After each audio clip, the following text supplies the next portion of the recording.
Blood has a strange sound when it hits the floor. It's soft, like rain on a window, but heavier, warmer. That night, I tasted it before I even realized it was mine. My jaw throbbed, my shoulder screamed, and the world tilted sideways until the carpet swallowed my face.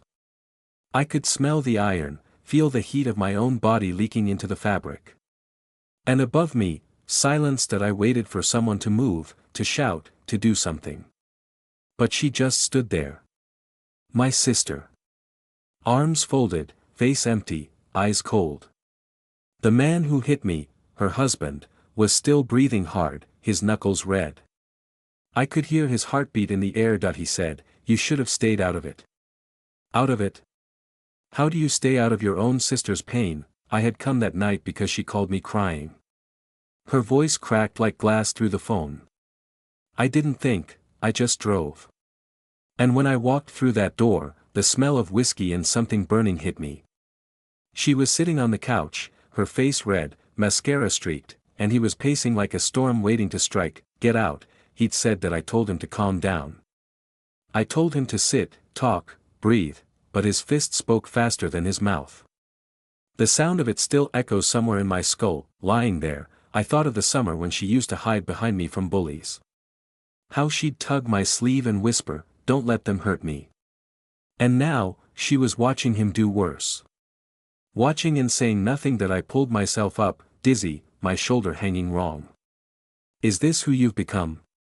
I asked her. My voice didn't sound like mine. It was cracked, hollow. She didn't answer. She just looked at him and said, "Let him go. Let him go." Like I was the problem. Like I was the chaos that needed to leave. That I stumbled to the door. My vision was split in half, blood on one side, disbelief on the other.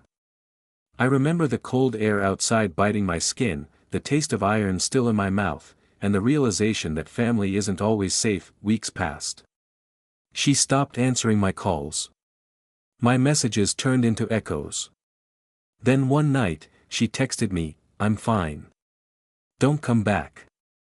I stared at those words until they blurred. Fine. It's such a dangerous word.